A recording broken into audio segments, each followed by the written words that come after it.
Welcome to the Nerdcore podcast number 449. This is the podcast that reviews movies and talks that nerd shit. Yeah, it's a great day to forget how you do your opening. As always, is a nerd Chicano here to host the show launch from wonderful co-host Young Yoda. Where am I? Who Where am are I? you? What am I? We're here, Brad, because we're gonna go ahead and close out International Film Month as we Woo! review Where are you over? 1966, The Sword of Doom. I feel like we've seen a lot of good films this Yeah, month. yeah. Y tú, Um, mamá también. yeah, yeah.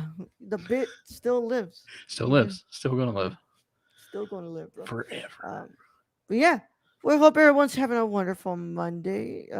Well, Monday night as we're recording this, Tuesday when you guys get to listen to it publicly. But yeah, it's a nice day out here. It's not nice. Come on, yeah. But it's been a day for me. Um, work went by surprisingly fast, and then we've got some stuff I got to do tomorrow. But yeah, Brad, how you been? How you been today? Not too bad. Not too bad. That's right. Work Not wasn't much. too. No, not really. I mean, work was work. Yeah, Survived.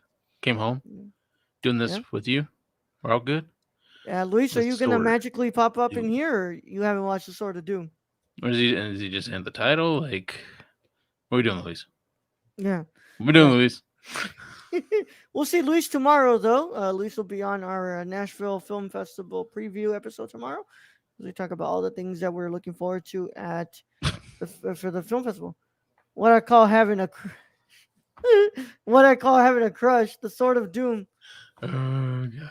Yeah, I mean, I'm with you there, buddy. I'm with you there. Yeah, you haven't watched. Okay, uh, but yeah, man. This is gonna be probably a busy week. Um, I'm probably gonna watch a good amount of films this week. Brad, you get a stain on your shirt or something? I think I dropped some food on my shirt. Yeah. What'd you have to eat today, man? Ice cream. Oh, nice, Brad. Yesterday, man. Yeah, you were right, bro. That banana split yesterday. Mm-hmm. It hit you. Hit you hard. Oh god. All right. I'm going ape mode. Yep. Oh man, it really, dude. Are you serious, man? What's it called? This is just out of hand. I'll go Now I ahead know and how to. message Keon though. Now I know how to fucking do it. All right. Well, before I message Keon in all caps, let me go ahead and take off my caps. And launch. All right. Well, either way, it is a wonderful new week here. Of course, today we've got our review of The Sword of Doom to close out the month. And then tomorrow we are going to do our Nashville Film Festival preview episode. And then on Wednesday, there will be nothing going on here. Thursday, there will be a mini pod for you all at the Patreon at the $2 tier and above as we talk about the film Z to actually close out the month because that's always how it is here, y'all. What's going Hello, on, Rachel? Richard. Hello, Rachel. Um, but yeah, and then of course live show this weekend. But hope everyone's having a wonderful time whenever you're listening to this. Um, of course, this film is from 1966, so it is well in the group of our rules. So, Brad, without further ado, let's go ahead and introduce them to the Sword of Doom. Okay, I like my old movies. Yeah, that Mm-mm. ain't gonna happen. That Venom. Venom 2 review's not gonna happen. Mm-mm. No, You can read that on the site from Luis. Luis, yes. Um, Now coming from our one and only true source, Wikipedia, The Sword of Doom is a 1966 Jidageki film directed by Kihachi Okamoto and stars Tatsuya Nakadai. It is based on the serial novel of the same title by Kaizan Nakazato. That's literally it. It is Yeah. less than Taste of Cherry. What's it called? Do we have a budget or anything? Yeah, I'll go through what we got. Yeah. Screenplay by Shinobu Hashimoto. Produced by Sanazumi Fujimoto, Masayuki Sato, and Kanaharu Mizato. Starring Tatsu. Like, he doesn't even have starring in here. Like, what the hell? Like, Wikipedia doesn't pay their people. Tatsuya Nakadai, Yuzo Kayama, Michio Aratama, Toshiro Mifune. Yeah. That name's right there. Yep. Cinematography Hiroshi Murai, music by Masaru Sato. Production companies Tarazuka Motion Picture Company and Toho, and that's why Mifune is there. Yeah. And yeah, I don't have any budget Yeah. apparently. Well, of course, Nakadai is one of the most, you know, this is one of the he worked with pretty much all the well-known Japanese directors. I mean, he worked with the most he worked with was of course Kobayashi. He was in the Human Condition trilogy. He was in Harakiri, Samurai Rebellion, Kwaidan. Like he worked a lot with Kobayashi, but he also worked with, of course, the goat, the emperor himself, Akira Kurosawa. Mm-hmm. He worked with Teshigahara, and he worked with Mikio Naruse. He worked with a lot of different directors in Japan, and yeah, man, it's you could not find another actor who probably worked with everybody who was big in Japan at the time. Um, but I uh, mean, he played the villain in a lot of movies, if I remember correctly. I think he was one of the main villains in Yojimbo, if I remember. mhm. Moose Yes, Bear yes, he was. Dog. Hey, Moose Bear Dog, it's been a while since we've seen you. Moose Bear Um, Dog. Yeah, can we add Onibaba? Can we watch Onibaba? I Onibaba. watched Onibaba. Onibaba is really, really good. I watched Onibaba for my one of my film classes at Undisclosed University. It's really good. If y'all have Who's the never director of watched, Onibaba? I believe it is Kobayashi, but I don't want to what's it called be wrong here.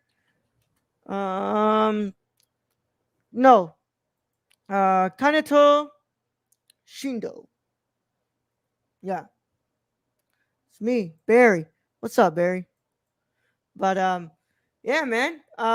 Brad, let's go ahead and get into this. What's it called? What are your initial thoughts on Sword of Doom? I thought it was. I love this movie. This is my second time watching it, and yeah. I don't know. I don't know what else you want me more to say other than I really enjoy the cinematography in this. Fuck yeah. There are portions of this episode which are really funny, like at the mill when they're having Hmm. sex and like they don't show any of that or go into any of that.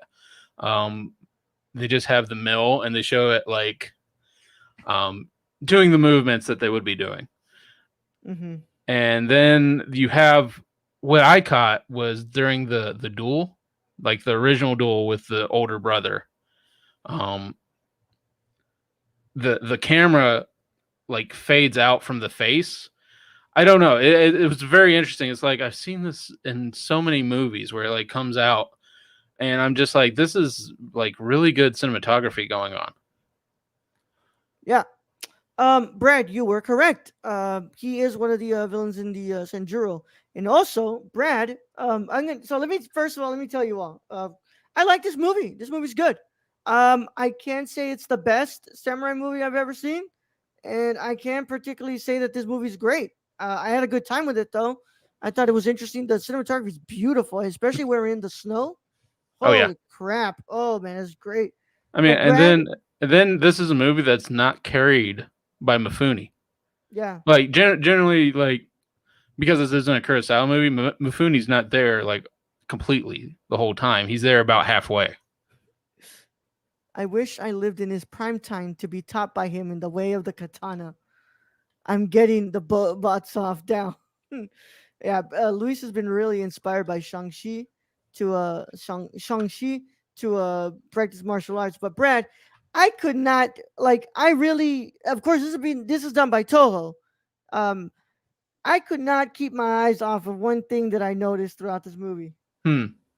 There is a set that's used in this that was used in Sanjuro. Did you notice it? Sanjuro. Which set? The Was it so the one the where he like cuts the so at the very remember end? like the hideout Uh huh. where they had like all the other people were in their dorms ish, like Yeah. their rooms. That's I think that's the same area from Sanjuro. I wouldn't doubt it, especially if Yeah, with Toho Toho. produced Yeah, it. Yeah. yeah, I wouldn't doubt it. Like they reuse sets. yeah. And I was watching. I was like, bro, this looks really similar. And I'm like, wait, how old is Sanjuro? I'm like, oh, 62. This definitely has to be the same set from Sanjuro. But I thought that Nakadai is great in this movie. I like Nakadai. I like the whole concentration on this samurai who's like kind of look crazy, don't you think? Like he does. Like we really see like what else can this guy do to get his way, and you already think that he's already done a lot in the beginning, and he just keeps proving you wrong. And he's like he does more and more and more, and you're like, holy shit, man! What Yeah, he else is he this guy capable of? yeah, he's really just a horrible human being, Yeah. just generally all around, Mm-hmm. who can't take repercussions for his actions, and eventually he does get it. Eventually, like he can't hold it back anymore, and it just ends up killing him. So I think it's a great story on like this samurai who is so talented, but you misuses that talent all over the place, Mm-hmm. and karma just comes back. Because he even surprised that one teacher. He was like, Hmm. "What kind of who trained like?" Because he goes in, he's like, "I'm what's it called? Not I'm not trained. Like I would like to what's it called? Be taught the way of the sword, right? He wants to because he's an untrained swordsman." And he's like, "Okay, fight my pupil, right?" And he fights him and he beats him, and all of a sudden, like the teacher's like, "What the fuck? Like, were you sure you untrained?" Like he was super surprised, and you can tell like he's super talented, but he goes about using his talents for all the wrong reasons. Hmm. Yeah. Um, Luis says, I mean, I've always been, but Shang-Chi really just awoke that, so shit, awoke some shit, awoke some shit. I don't know. Um, yeah, but I love the cinematography here. The music is really good too. But I felt that this movie was kind of losing me at places, like towards the middle. Like it was really losing my attention. Uh, but I just this is I think this is the first one I've watched that isn't in a Kurosawa movie. So this is the first non Kurosawa samurai film that I've seen. So I was thinking I'm about it trying too, to think. Brad. I was trying to think Yeah. if there was one. I don't know if I can remember one. Um, Mm-mm, I really I didn't get that feeling, but I always compare this one to like an anime. Like mm-hmm, this one really reminds me because I think anime kind of stole a lot of stylistic mm-hmm. keys from this. Oh yeah, Like especially the angles that they're using in this in the movie for the yeah, framing. yeah, Yeah, and just your sword slicing, your sword fighting, like Samurai Champloo, like the going to the feet, showing the feet like all the time. mhm. Like anime really does steal a lot from this movie. The training session when he was with the sword, it's going the feet would move, and then yeah, like this is one of those that really influenced like anime. But I was thinking about it and I was like, huh, I think this is the first only non Kurosawa film I watched because I've never seen Harakiri. I've never seen Lone Wolf and Cub. I've never seen Lady Snowblood. I've never seen any of those films, even though I should probably watch them because I really like these samurai films. This one just like as much as the more I watched, I was like, man, I think I was really spoiled before because like all these other ones are fantastic and great films, and on this one, I'm like, I'm losing my interest real quick. Hmm. Um, and I guess it's just it doesn't like follow. It doesn't like have that. It doesn't. It didn't pull me in as much as like these other movies that pulled me in before. But no, man. Stacy says, surely you've seen Zack Snyder's Army of the Samurai, or at least attempted to see it. No, but I sure have seen that just the Zack Snyder's Justice League poster with everyone lined up like it was the Seven Samurai poster. That's what I've seen. uh, but Not his best moment. yeah, yeah. But I mean, I like this movie though. I had a lot of I had some interest with it though. Like I had fun with it because I thought it was different from all these other samurai films we've seen. Because like I mean, of course, Seven Samurai Mufuni kind of plays like this wacky character, right? Who's like kind of like a drunk and Hmm. but like in this one, I've never seen like a movie of a samurai where like our main character, our samurai, is fucking crazy. Oh yeah, definitely mental instability in here, drinking, and Mm-hmm. yeah, I don't know, but it's just in this movie, everything's kind of exaggerated from a samurai standpoint, Yeah. compared to Kurosawa. Kurosawa generally keeps it pretty on par.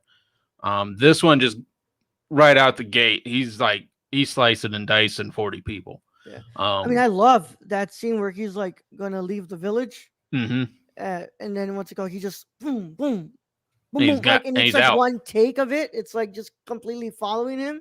Well, Uh, and it just shows his skills, yeah. and it it just shows his ego on him. But then again, this man, like a few years later, like doesn't really fight. He drinks all the time, and he Hmm. still goes into a freaking um one of the studios or one of the schools, and he still beats the highest pupil there. Yeah. So what do you think at the end, Brad? Do you think that he died at the end? Oh yeah, Because we get the guaranteed, freeze frame. You get the freeze guaranteed. frame. Like there was too many there. Like they went out for him. I So my don't. opinion is he eventually dies. I think he died, but I think he kept putting up a fight after that Oh, for of course. sure. He's not. I don't think he like laid his sword down and or did a Harry Kiri Yeah. like he went out, blades crossing and all that. Yeah. So What I also will go ahead and what's it called talk about is the fact I really like the particularly the film stock. I love those contrasts in the night. Like I love how contrast the film stock looks, and it really gives that sort of like ominous feel to this movie at times. But you talk about this guy kind of being like off the rails and how like he's pretty piece of shit, but he has his moments. He has his moments where he's like, it looks like he's coming back, right? It looks like he's trying to jump. Like when he looks at his child, he's like he's gonna grow up in like a world like without me, or like, he's saying like you're gonna grow up in like a really messed up world. And he has these moments where like maybe we're seeing him change, but like nah, hmm he's not. no, He's just gonna he's a continue pretty being. bad dude. Like Mhm. there's nothing left for really. This is one of those characters that is not redeemable. uh, Stacy says next time you do a Wes Anderson month, you'll have to catch a samurai movie. Wouldn't think Bill Murray could handle a katana, but man, but I would actually pay to see that. I would pay to see Wes Anderson's Seven Samurai. But Brad, what are you gonna go ahead and give? Gonna go ahead and give the Sword of Doom. I'm gonna give this 10 out of 10. I love this movie. This movie Wow, this Brad. movie's amazing to me. Wow, Brad. We could not be far off from each other, Brad. I'm gonna go ahead and give the Sword of Doom a 7.5 out of 10. It's good. I enjoyed it. I think it lacks a lot in the story department and trying to move that story ahead for me. And I just think that I just been spoiled by Kurosawa before this. Like, but that's I think kind it of what needs a happened. restoration. That would help me. This movie Oh needs a yeah, restoration. I was. Wait, hold on. Let me. What's it called? But Brad, you know what we haven't done? You want to Hmm. see what you want to see what Letterbox says? Oh. Yeah, let's do that, man. Oh boy. Because I actually want to know what Letterbox has to say about this. By the way, we didn't I forgot to do this on a live show. But I want to go ahead and say rest in peace to the legendary Melvin Van Peebles. He passed last week. If you are interested in seeing a lot of his films, they did put out a box set for him over at Criterion. Hmm.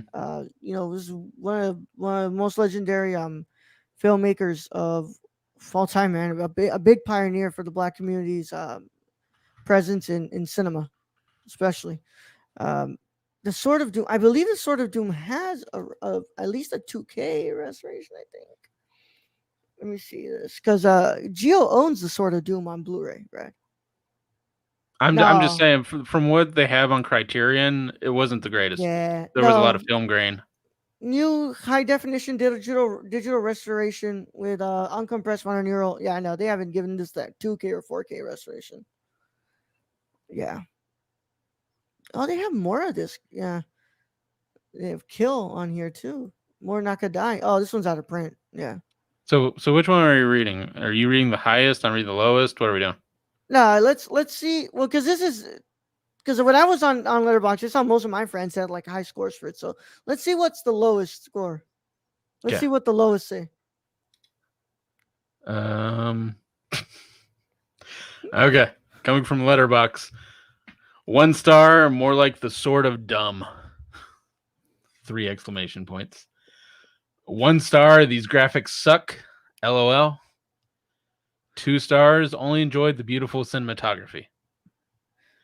Can we Two give me more? stars, the sword fighting is good, but the story contrived and the characters are flat. I'm really tired of being told a movie is a masterpiece because of some scenes that look cool. All 2 stars, don't you just want to go ape shit? right. 2 stars, some fun action, nihilistic samurai. Mifune was great though. Yeah, he was great though. I'm not gonna lie. I mean, I like Mifune. I like most I of the love actors in Mifune. this. Yeah. Two This was stars, great not very performances. engaging. 2 stars, the Sword of Doom is a very old movie. That should be used as a preface for everything I'm about to say because while there is a lot of good in this, a lot of that is marred by its age and would have been a lot better at the time of release. The pacing is decidedly slow, taking a lot of time to establish characters and setting, particularly in the scenes depicting swordplay. This pacing really helps to drive home a dramatic, intense situation. However, there's never really any deviation from this norm, and it makes the movie drag eventually. Some of the performances, particularly that given by the leading man, are very strong and help to fill in the colors in this black and white world. That isn't always the case, though, with some performances simply coming off as cartoonish and over exaggerated. It makes immersion difficult to fully slip into, and similar to the pacing, pulls the movie down as a whole. An old movie that hasn't captured me in a modern age, I may well revisit at some point, see if I change my mind. And here is the difference between Kurosawa and Okamoto, Yeah. which I'm seeing, is Raul, you like the generally realistic. Here's this. They fight. Yeah. This is why they fight. Here's backstory. And to me, Okamoto is more. I like sword fighting. I like sword I like duels. fights. What the fuck? You need backstory. He's gonna die anyway. Let's just get to I fighting. respect it. I respect it though. I respect it. Let's over exaggerate. Let's have some blood. He kills an old man in the very first scene. What? Yeah, like he kills a Buddhist man Like just you like praying. when that happens, you know what movie you're getting into. Kurosawa would never. Yeah. Kurosawa would like play that out for a while and be like, "This is why he killed the old man." Nah. He just goes go like, "Was there a This reason?" movie is Okamoto's "Let's kill the old man." Kurosawa is "Why did he kill the old man?" Yeah, Okamoto is just like why would we care about the old man? Like, yeah, the girl shows up a little few scenes after, but like, I don't Yeah. care. All right, man. Let's yeah. Thank you for our letterbox report, Brad. It's always fun to know what letterbox has to say about generally, great Sort of movies. dumb. Sort of dumb. But yes, as we close out International Film Month, y'all, of course, you already know next month is October. That means we are doing our yearly horror month here at the Nerd Core. And Brad and I are ready to give you all our picks and do the coin toss. Of course, this will usually happen on Thursday, but since there's no episode on Thursday, we're gonna go ahead and do this early for you all, so that way you know exactly what we're gonna be talking about next month. Um, how we're gonna do this when we're juggling a bunch of movies for what's it called for Nashville? I don't know, but I feel like we'll do it. But hey, We've done worse. don't worry. That's right. My picks are here. I'm gonna butcher this man's name because the Polish are yeah. I love you Polish people, but holy shit, man, I can't pronounce your names. You can tell Um, Raul really went into depth on which horror movie to film that's 3 hours long. yeah. Wait, what? Really? I don't know. I'm Oh no, no, no, guessing. no, no. 2 hours and 4 minutes, bro. Chill. Okay. Yeah. I'm the first one. Good lord, I'm gonna butcher this. I picked Andrzej Zulawski's Possession from the year 1981. And then my second one is a Japanese horror film called Kuroneko. But I'm gonna check first how long this one. Okay, no, it's not. It's not 3 hours. Right? Remember last time I was like, "Hey, let's I'm do just it." I'm just waiting for you to choose a 3 hour movie. Yeah. Oh, what's it called? And this is of course from Kaneto Shindo. This is his other movie that he made along with what's it called? Another movie he made along with Onibaba. I really, really liked Onibaba, so I really want to watch Kuroneko. Um, and then of course my last pick. I'm going to go ahead and really stress this for you all. I am not choosing the Nick Cage movie. I'm choosing the original Swedish film. Before y'all think I'm gonna choose that the Nick Cage movie, I must what's it called? Stress. I'm choosing the 1973 film, The Wicker Man. Um, so of course, I don't know if you noticed this. Oh, it's not Swedish. I'm sorry, it's the British film, but whatever.